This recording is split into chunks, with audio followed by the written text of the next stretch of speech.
Yes, sir. Can you hear me? Yes, Yeah, sir. it Yes, is sir. clear. Thank you, Dr. Shashikant Sharma, for the kind introduction. Once again, I'm very grateful to Dr. Love, who gave his entire week every day in the evening for this teaching program. Today is the last day of the class on Squint, and also I'm very grateful to Dr. Kunal Kishore, who gave his time every day in the evening. I'm also very grateful to Intas for having arranged this every day. Next week on Monday, starting tomorrow will be a holiday. Monday at 5 o'clock, we are starting with applied anatomy of the vitreous and the retina. And for the entire week, there will be different topics of retina from 11th to 15th of May. From 18th to 22nd, we will have classes on glaucoma to break the monotony. And then again from 25th to 30th, we'll have classes on retina. There are multiple teachers in the retina. There are about 6 teachers in retina. And Dr. Pooja Sinha, who is a VR fellow from Shankar Netralaya, Chennai, will be the moderator along with Dr. Saurabh Sinha. Today, Dr. Love will be talking about special forms of strabismus, and also there will be a special class on orthotics and the basics of vision therapy. I would like to request now Dr. Love Kochgave to please start his presentation. Thank you, Dr. Satyajit. My voice is clear? Yes, absolutely clear. Okay.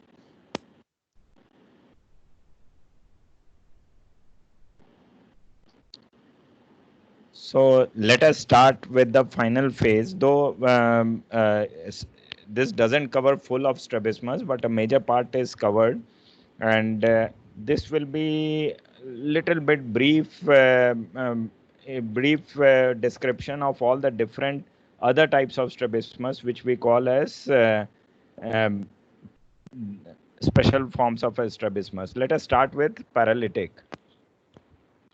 Again, in paralytic, we have the actual nucleus, the nerve paralysis, which is the third, fourth, and sixth nerve, and it can be a supranuclear paralysis, which is monocular elevation deficiency, Mobius, and gaze palsy. So, few things what we do need to know about paralytic strabismus is about its characteristics. First is incomitance. By incomitance, it means there is when the in at different gazes the angle of the squint is different. Okay, that is called incomitant. Comitant strabismus, on the other hand, is mostly on all gazes the measurement is more or less the same. One or more of the muscles will be paralyzed. That is the limitation of movement. So now, depending on which nerve is paralyzed, we can expect the limitation of movement.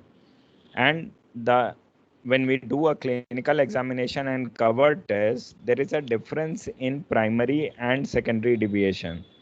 Now, what is primary deviation? Primary deviation is when we are measuring with, suppose we are doing a modified Krimsky or a cover test in which the patient is fixing with the paralyzed eye and with the non-paralyzed eye. So the measurements in both the conditions will be different. So that is called the difference in primary.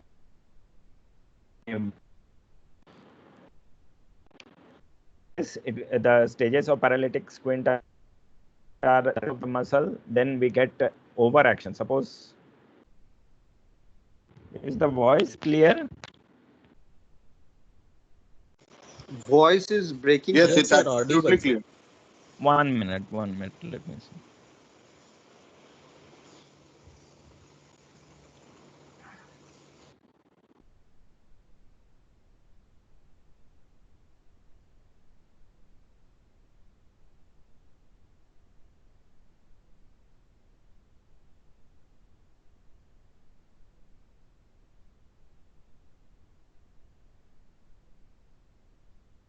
Hi, is it clear now?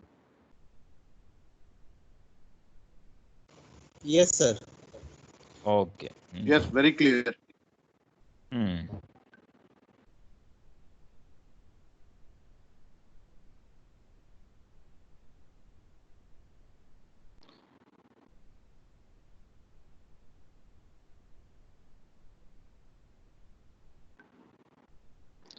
and there is there is overaction of the same eye. Suppose the lateral rectus of right eye is paralyzed, then there will be overaction of medial rectus of the right eye itself, and underaction of the antagonist contralateral synergies.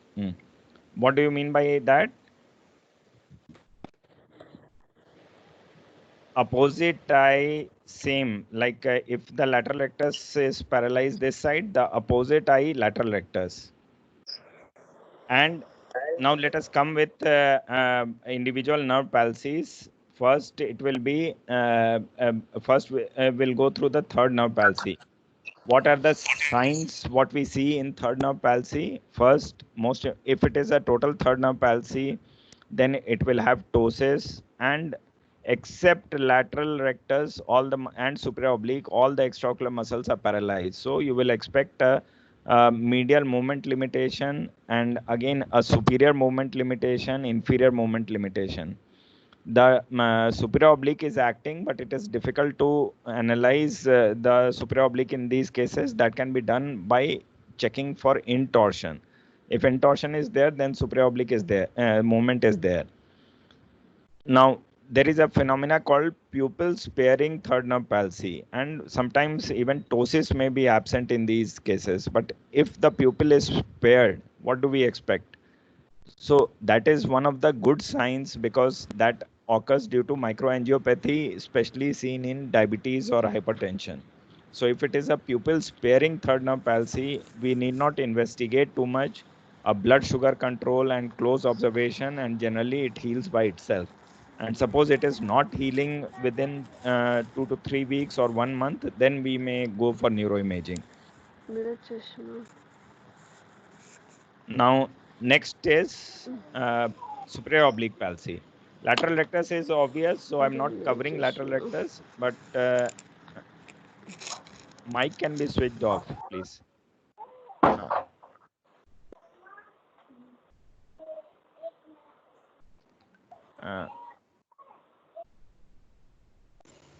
Dr. Lal, you can unmute your mic now. Yes. So, in superior oblique palsy, first, the most important, most of them are congenital, but they present in probably the 4th or 5th decade of life. And throughout the life, the patient has been managing with some head posture, and it doesn't get diagnosed till the 4th decade. And then suddenly the patient develops diplopia. Once they go to presbyopic age, and beyond that, they develop diplopia. So, due to the face posture, the head posture that the patient has been maintaining, you will notice a facial asymmetry in these patients, because they always maintain one posture that leads to some asymmetry in the face. So that has to be very carefully looked for, and history will be typical, like the double vision occurs mainly when looking down, because superior oblique is down and medial. So looking down, and most commonly they tell that while going down the stairs and while reading. So in these two situations, the double vision increases. So what has to be done for that? That I'll come in the treatment part. And when we do the examination, I'm just covering the salient points of all these conditions. These are the most important points. These are not very comprehensive, the most important ones. The association is with or without inferior oblique overaction. This is again important, because based on this, our surgical plan may change. And most of these patients, and among the paralytic squint in adult, fourth nerve is one of the commonest. How do we diagnose it? Diagnosis is with the, as we had discussed earlier, the Parkes 3-step test. So we do the measurement in primary, right gaze, left gaze, right head tilt, left head tilt, and then match it with the table for paralytic vertical squints. And treatment is, most of the cases, the double vision goes with a small prism, because the angle of squint in superior oblique palsy is generally less than 10 prisms. vertical squint, so that can be neutralized with prisms in both the eyes. And if it is not being done, and if that is not helping, then surgery may be required. And in surgery, the decision is based on two factors. One is inferior oblique, whether it is overacting or not, and second is whether there is laxity of the superior oblique tendon.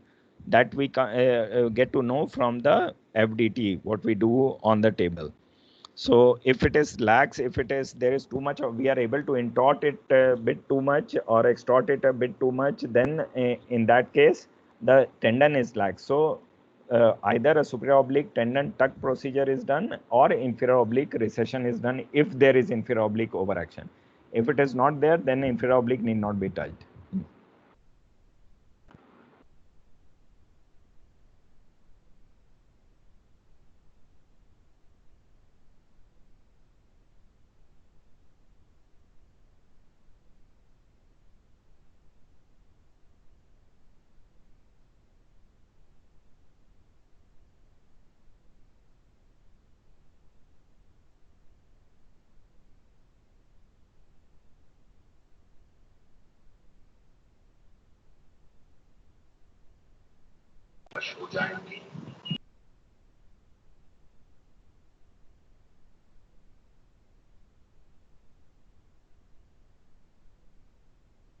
Love coach का mute हो गया.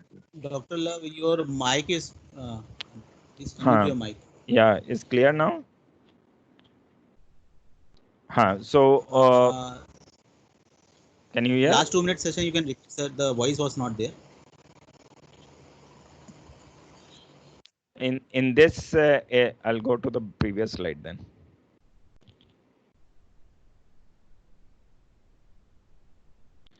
So this slide was there. The voice was there in this slide. Yes, voice was clear in this slide. Okay.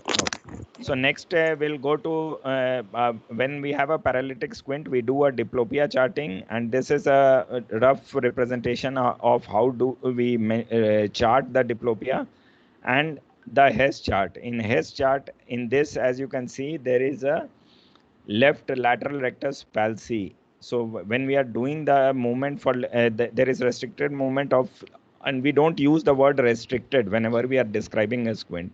Limitation of movement. Restriction we can use only after force duction test. So before force duction test, what we have to write is limitation. So left lateral rectus limitation is there, and at the same time the right medial rectus is overacting. So that is denoted by these long arrows on the Hess chart. Now this is a Hess chart of right superior oblique palsy. If you can see here, the medial and down movement is with right superior oblique, and that is underacting, and the same eye inferior oblique is overacting.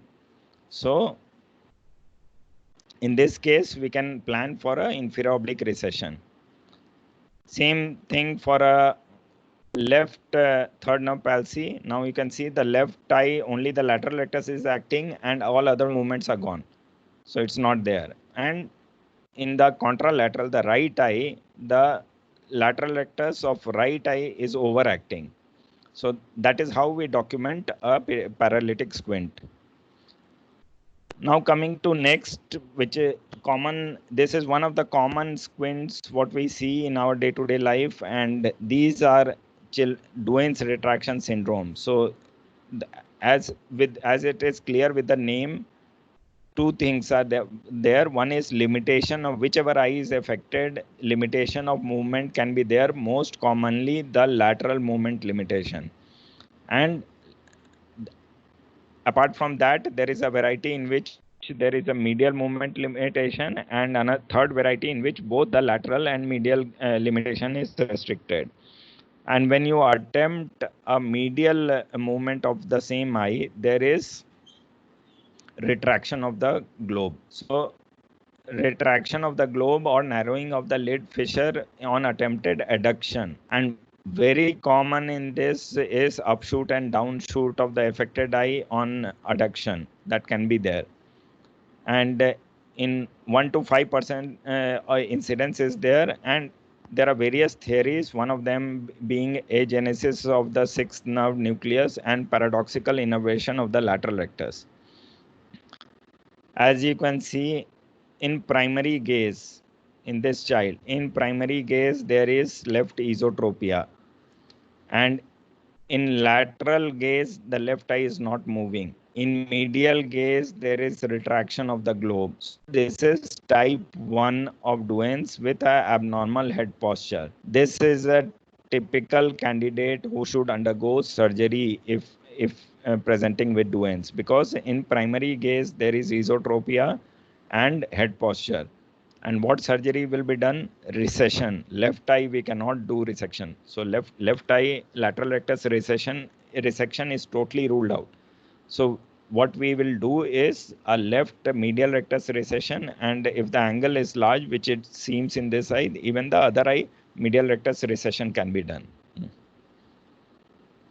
Type 2, as I told, the abduction, the lateral movement is normal, but the medial is limited. But 95%, I would say 99% of Duane's are type 1.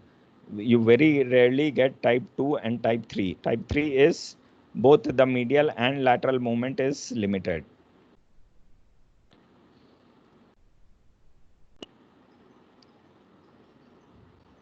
So left eye, you can see here, left eye lateral movement is limited, and left eye medial is also limited, and there is upshoot when he is attempting adduction. So that is type 3. Then this we have discussed earlier, strabismus fixus again comes with presents with a very high myopia, and there is a large angle esotropia with limitation of movement, and this is also called heavy eye syndrome. Because of the large eyeball and limited movement space in the socket, it leads to esotropia. So what do we do in such cases? And generally it is these eyes are not amblyopic because it occurs with time.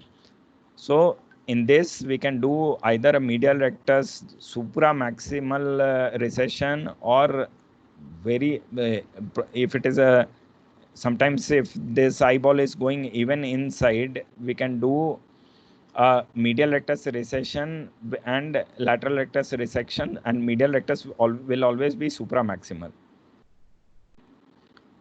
Next would be Brown syndrome. All these we have discussed in the last few days, so it's a revision of that. And most important, if you are getting inferior oblique paralysis, it mimics inferior oblique paralysis. We should be clear about that.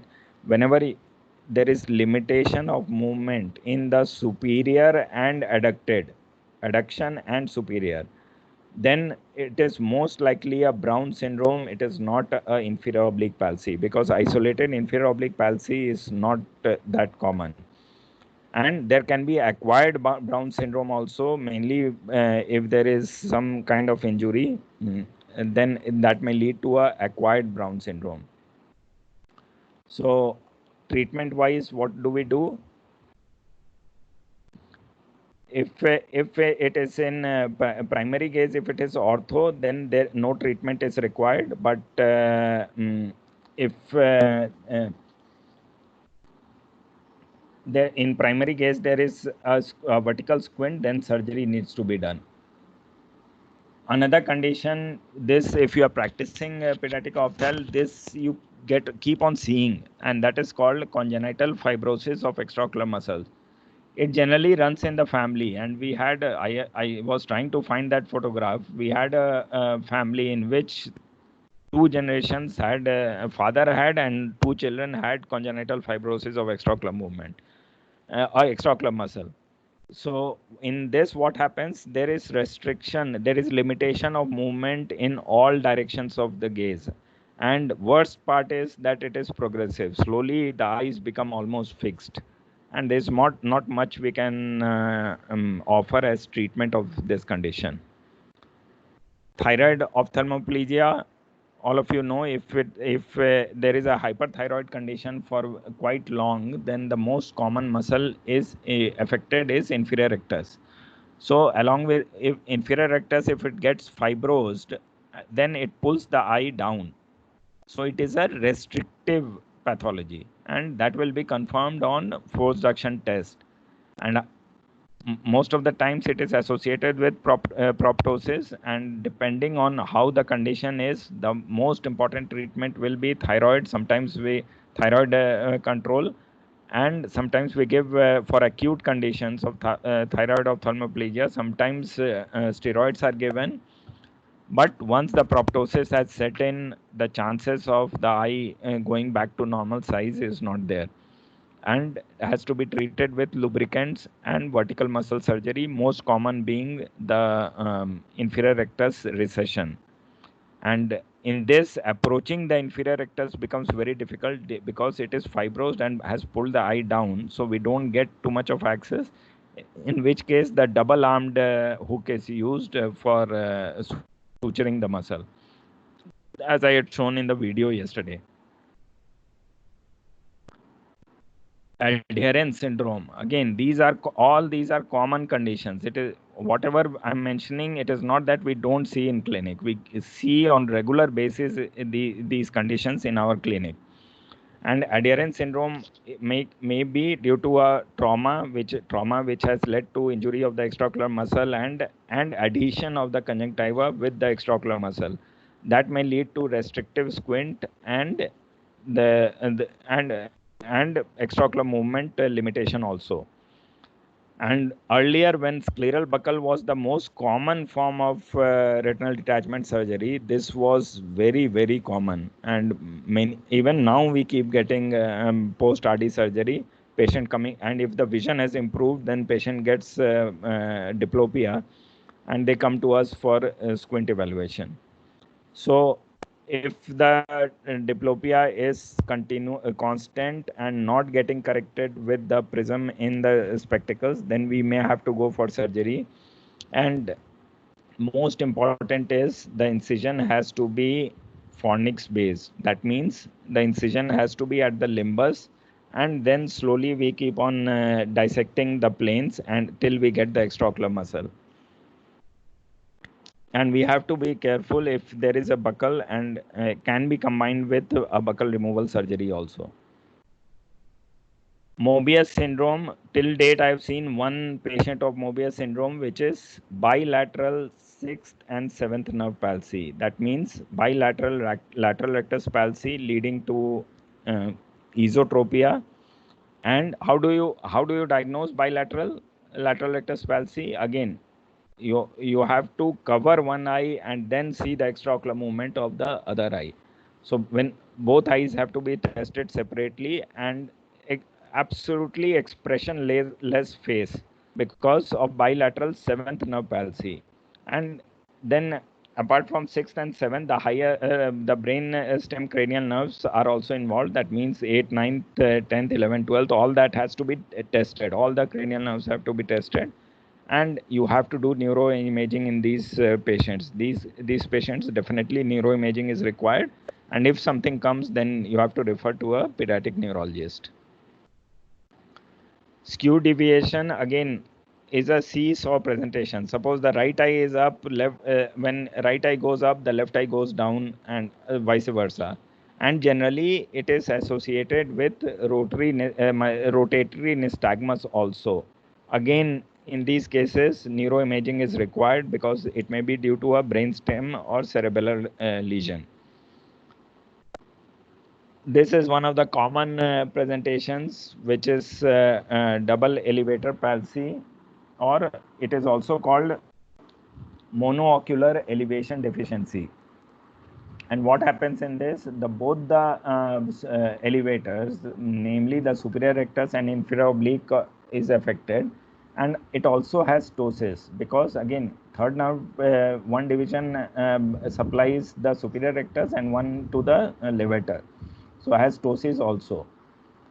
In these cases, how do we evaluate? Apart from the squint evaluation, force reduction is must before planning any surgery, because a prolonged paralysis of superior rectus and inferior oblique may lead to inferior rectus fibrosis as well, because inferior rectus is always in a contracted state. So eventually that leads to fibrosis. So when you do the force reduction, there is no free movement of upward movement of the eye. That means that gives confirms the diagnosis of inferior rectus restriction. And in these cases, first we have to correct the squint, because part of the ptosis gets corrected only with squint correction. So after squint correction, if there is ptosis, then we plan for a ptosis surgery.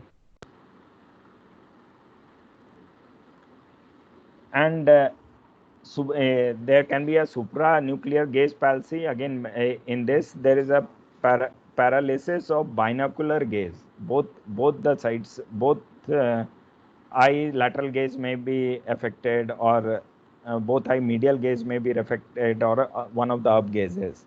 And again, this is due to central nervous system problem and has to be neuroimaged. And when any squint is not fitting in any category, think about this. That is myasthenia gravis. And especially when there is sudden onset, then double vision, the measurements are not very clear. Like we are not getting same measurement in every visit. And I'll just give you an anecdote here.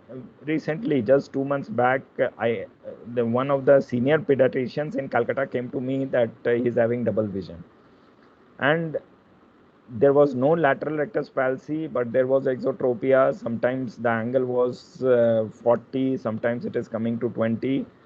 And he himself, being a practicing doctor, was very upset because that was affecting his day-to-day activity. So I just told him to meet a neurologist and get a myasthenia test done. And he came to be myasthenia positive. And as myasthenia was treated, the eyes came back to normal position, became parallel. And myasthenia, one of the common presentation is ptosis. And if ptosis is there, then you can do a ice pack test and put an ice pack over the eyes and just see whether ptosis improves or not. That confirms the clinical diagnosis, but the blood test has to be done, which is anticholinesterase enzyme inhibitor test. So if that comes to positive, then that is a confirmative. That more or less in brief covers the other types of strabismus. And before we go for vision therapy discussion, if there is any questions, we will be happy to take. There are some questions. Kunal, can you take over, please?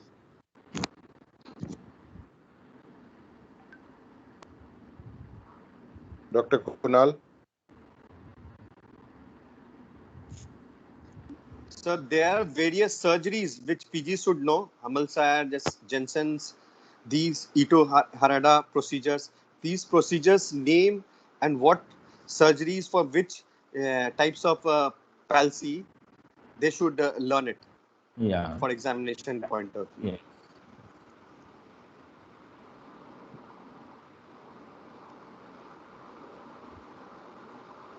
Why upshoot and downshoot in Duane's? Again, upshoot and downshoot is because the muscle is tight, and when we are attempting the movement along the muscle, the globe slides, and that leads to either a upshoot or a downshoot, depending on which direction the globe has slid.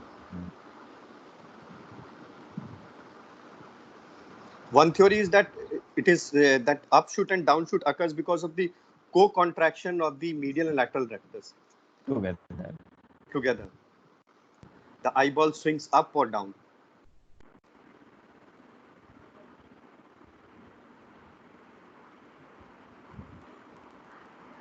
Yes. If both question is if both squint and ptosis is present, then squint is always corrected first, followed by ptosis. At same time, another question I'll ask is, suppose if you are operating cataract along with squint, what will you do first, squint or cataract?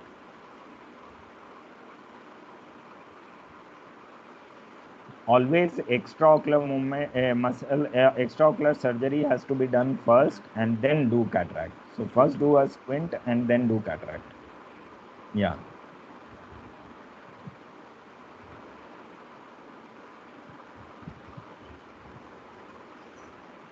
Anindita, you can share your slide. There are 3-4 slides for orthoptic evaluation, and then we can discuss. Huh? So Anindita, please share your slide and present that.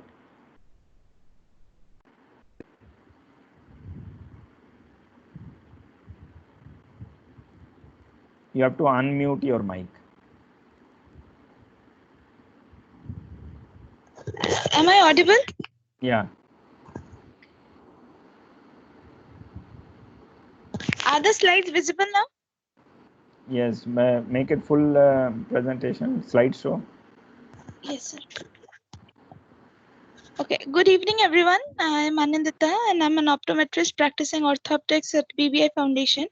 So today, basically, we'll see how we generally bring in the patients to the orthoptics clinic and who all are referred, and how we do an orthoptics assessment. So coming to the conceptual framework that we generally use for an orthoptics assessment, first we assess the symptoms with a basic history taking and whatsoever.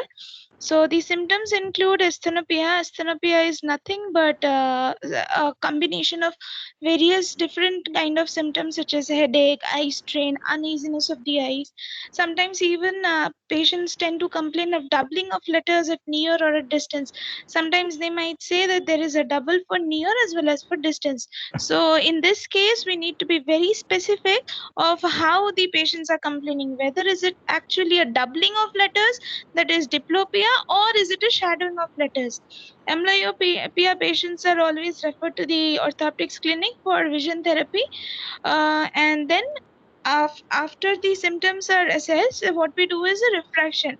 Both the objective and the subjective refraction is done along with a basic assessment. The basic assessment includes a sensory evaluation, which has already been discussed by Dr. Love in the previous presentations. We also assess accommodation and vergence using various other instruments. I'll come in my later slides. Once we are happy with the refraction and the basic assessment, we do a subjective acceptance using a Borish delayed technique. Sometimes we also tend to use a modified Borish delayed technique. So Borish delayed is nothing but we ask the patient to see a 60-60 target, and then we fog till 60-60 target. 660.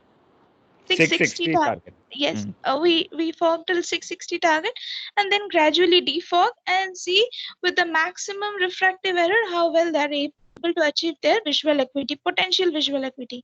We also perform an MEM retinoscopy, which is also known as monocular estimation method, or it is also sometimes called as dynamic retinoscopy. Once we are happy with all of these and we have come to a conclusion for the Can you diagnosis. explain dynamic retinoscopy? How do you do? Sir, I'll explain in my later slides. Okay. So, and then once we are happy with the diagnosis and we are able to achieve, come to the diagnosis, we do a cyclorefraction to see if there is any latency of refractive error that we have missed out in the previous assessments. So there are normative data for all the assessments that we do in accommodation and vergence. For Fourier testing, we generally use an MIM card, which looks like this. So it is basically a card that we place at 40 centimeter and also at 1 meter or 3 meter distance. And then we show a pen light torch to the center of the card. So in the center of the card where the numbers are intersecting each other, there is a small hole through which we shine a pen light through it. We give a Maddox rod to the patient, and this test is done generally binocularly. So the patient is supposed to hold the Maddox rod in one hand and the other eye remains bare. And then we show the and then we show this MIM card. So MIM card is muscle imbalance measure card. So in this we measure the vertical and the horizontal porias. So if the patient is orthophoric, then the patient will report that the light, that the red strand of light and the pen light is intersecting each other. So the Maddox rod does is it generally dissociates. So the light source is now changed into a red streak of light. And when seen binocularly, they'll say that there is a small white dot and a red streak of light. Wherever the line crosses, that is the amount of esophoria, exophoria, or a vertical phoria. It should be done in both a horizontal and a vertical meridian. So suppose now first the patient holds the Maddox rod in the right eye in a horizontal position, then flips it over to make it in a horizontal position to measure the vertical phoria and the horizontal phoria respectively. Then we do an NPC testing. NPC is near point of convergence. In this case, we use both accommodative and a non-accommodative target. Accommodative targets are generally cards like this, which has letters and numbers. We can also do that using a RAF rule. I'll show you how the RAF rule looks like. So we ask the child to focus on one of the characters in the letters, and then we gradually bring the card towards the nose. It is generally done from 40 centimeter and gradually brought closer. So what is break point is when you see doubling of that image. So now when you're seeing one image, first it might appear blur. It can appear blur in cases who are having accommodative issues. Sometimes even without the absence of accommodative issues, patients tend to report blur, but that is normal. If the blur is within 8 to 10 centimeters, then it is considered to be normal. So we record it 3 times. We measure the break, the recovery, and the blur, break, and recovery. So first the blur, then the break, and then the recovery. This is done 3 times, and an average of each is taken. Break is the point where we see double images, and recovery is where the patient is able to see it one again. So we bring it closer to the nose. When the patient reports 2, we gradually bring back the target. In case of non-accommodative target, we use a pen light source and we give a red-green glass. So we ask the patient to wear that red-green glass and then show a pen light torch at 40 centimeter. Now, if the patient, we gradually bring the pen light torch in front of the patient. When the patient is seeing 2 images, that is the break point for this. And similarly, the recovery is also recorded. All these tests, all the orthoptics evaluation tests are done thrice, and an average of each is taken, so that now the patient is familiar with the test, and the result that is obtained is much more accurate. We also measure the NPA. NPA is near point of accommodation. We do it using a RAF rule. So this is what a RAF rule looks like. The stand that we can see, or the rule that we can see, that has 3 measurements in it: the dioptric value, the centimeter, the distance in which the patients will report, and also an age group is also given in that same in the same stand. The small box that you can see that has been given, those has letters, and it also has a convergence target in it. That is a vertical stand line with a small dot into it. So we can measure both NPA and NPC using this RAF rule. So similarly, this RAF rule is placed at the nose bridge, and gradually the target is moved forward, and the NPA values are noted. For NPA also, we do record the blur and the recovery value. So the blur, if it is within 8 to 10 centimeters, it is considered to be normal, and recovery within 2 to 3 centimeters of the blur is considered to be normal. For NPA, a special note is to be taken. When we bring the target nearer, we see the image going blurred. We ask the patient to repeatedly blink and make it clear. If the patient is able to clear, we again move the target forward. Once the patient is unable to clear, even after blinking, that is the break point or the blur point for the NPA. This is also done 2 to 3 times to achieve a better result. We do an accommodative response. We check accommodative response by the help of MEM retinoscope or dynamic retinoscope that I was discussing earlier. So in this, we have certain cards like this that can be stuck onto the retinoscopy head, and the retinoscopy is done at 40 centimeters. We ask the patient to look at the targets and then flash the light. It is to be done binocularly and without any lens in front of the eyes. So once we see the glow, we generally put the lenses and quickly move it out so that the accommodation does not come into play, and the accommodative response is written as accommodative lag or accommodative lead. So when we get it in minus, it is known as accommodative lead, that is excessive of accommodation, and we get it in form of plus, it is known as accommodative lag. But in this case, plus 0.25 diopter spherical to plus 0.75 diopter spherical is considered to be a normal accommodative response for all age groups. With age groups more than 40 years of age, you can always see a lower plus, a higher plus for the dynamic retinoscopy. Then the accommodative facility is checked by the help of these accommodative flippers. This comes in a range from plus minus 0.5 to plus minus 2. All these flippers contains, as you can see, there are two circles there are pair of circles that you can see. So one side is a plus lens, the other side is a minus lens. What we do in this is we actually see how well a person can facilitate their accommodation. Facilitate their accommodation as in the plus lens will help you relax and the minus lens will help you in accommodate. So we see how well or how fast the person is able to relax and accommodate. So we give a target at 40 centimeter. We ask the person to hold a flipper. For diagnostic criteria, we use a plus minus 2 diopter lenses. If the person is unable to do with plus minus 2, we reduce the value and then give the flippers. It is recorded monocularly and binocularly. Why monocularly and binocularly? Because accommodation is a monocular as well as a binocular phenomena. So this all the normative data. Now, Can you go back to the previous slide? So yes, sir. this basically covers the full, or there were questions in the previous days about orthoptic assessment. So this basically covers the orthoptic assessment as it is. And if you get a question on this, these are the broad points in which you have to answer the orthoptic assessment. Okay, you go to the next slide. Okay. So I have given a case for an easier understanding. So a 12-year-old female child comes to our clinic and complains that she is having a double vision for near when reading more than 30 minutes, but the visual acuity on testing was 6/6 in both the eyes, and so was referred to the orthoptics clinic. So what would you do in this case? We would so there are two options, whether to do a refraction or not. Some would refer to do refraction and some would say no. I would prefer doing a refraction because you do not know what is hidden. So now on doing a retinoscopy, it showed a value of plus 0.25 in both diopter spherical in both the eyes.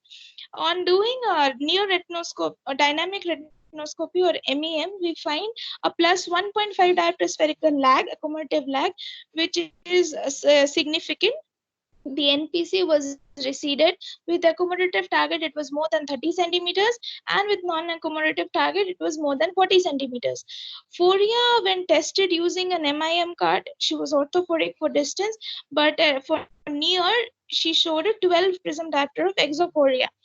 We did an NRA and PRA. NRA is basically negative relative accommodation, which is done using plus lenses, and PRA is positive relative accommodation that is done using minus lenses. All the tests are done at 40 centimeters. So for 40 centimeter, the normal accommodation that is to be used is 100 by 40, that is approximately 2.5. So plus minus 2.5 is considered to be normal. So seeing in this case, we see that the NRA value is normal, but the PRA is really low. So now we know all the features, or we can come to a conclusion what all are poor for this kid. So there is a receded NPC in accommodative and a non-accommodative target. There is a phoria for near. There are poor values for PRA or positive relative accommodation, and there is a high MEM value. So depending on this, we have come to the diagnosis that this child is suffering from accommodative insufficiency, that is secondary to convergence insufficiency. Why do I say accommodative insufficiency is secondary to convergence insufficiency is the accommodation is very poor because we are getting a high lag, and this accommodation is also also contributing some part for the convergence issue that she is suffering. So accommodative insufficiency is here secondary to convergence insufficiency. Now, the treatment modality is two types. One is the manual therapy, other is the vision therapy. That is given computerized. And manual therapy, we can give the accommodative flippers that was shown previously. We also use Brock string for the treatment of this exophoria that the child is dealing with. Now, the vision therapy is generally given in 3 phases. The vision therapy unit that we use and computerized for our clinic at BBI Foundation is a Binox. So here there are 3 phases of vision therapy where we should be treating. So the phase 1 contains normalizing the accommodation amplitudes along with development of voluntary convergence and also a positive fusional vergence range amplitudes. So we work on 3 factors in the first phase. In the second phase, we start them to train how to stimulate and relax accommodation and also on the vergence facility. And on the third phase, we try to integrate both the accommodation and the vergence together. Now, the thing that we need to keep in mind before we start with any kind of vision therapy, the things are first and foremost is the optical correction, which is very important one. Without a proper optical correction, no vision therapy will yield the result that you are aiming for. Number 2 is the diagnosis that is to be done using a standardized criteria like a framework that I had shown previously in my slides. We need to set some goals for vision therapy. All the age groups cannot be given equal number of goals, or we do not expect the same result for all the age groups. What we do is we have to understand how well the patient is able to do it, how compliant that patient is, and how much the result he or she will yield. Then the VT is generally planned in a sequential manner from an easy to a difficult part, that is developing from a gross function to a finer function. And then we assess the feedback. We reassess the patients by asking the patients if they are having diplopia or suppression, and these all needs to be verified with an objective measurement. And then we also need to make the patient understand that it is done by the patient and not done to the patients. That's all. Thank you. Thank you, Anindita. And Kapil, regarding your question, why resection is not done in Duens, you can exit the slide share. Yes, sir, I will. So the resection, see, lateral rectus in Duens is again aberrant innervated muscle. That is one of the theories, and also it is a very tight, taut muscle. So in those cases, if you resect, that will pull the eye more towards, and the movement will become even more limited. So that is why it is not done.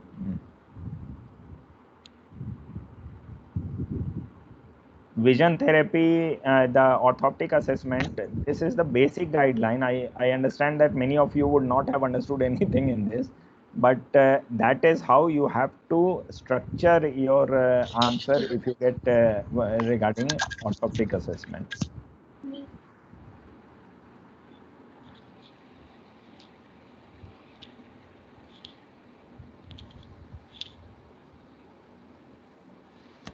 No questions. Orthoptic very nicely dealt. Near point of accommodation, but there is NPA, NPC. one question. Strabismus fixus can be divergence type, yes, but more common is convergent. Yeah, Kunal. Yeah, the concept of NPA and near point of conversion very nicely explained. I think orthoptics must be very clear to PGs. Thank you. Thank you.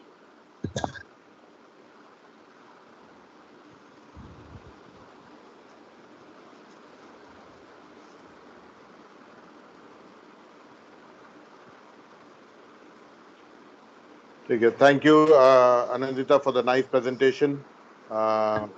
We hope to request you sometime in the future also to explain again. to another set of postgraduates.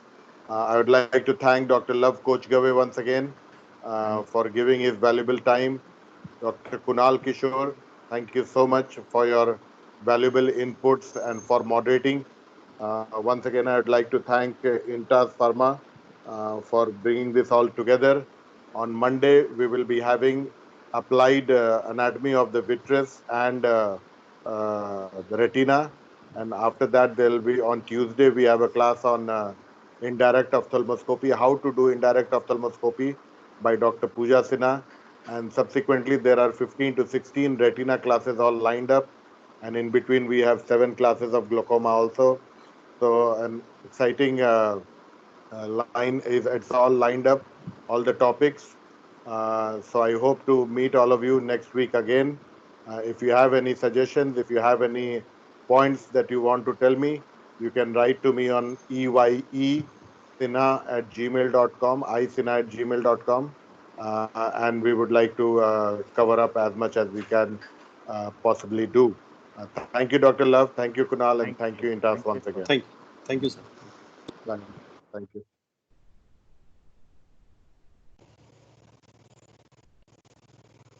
Thank you, sir. Thank you very much.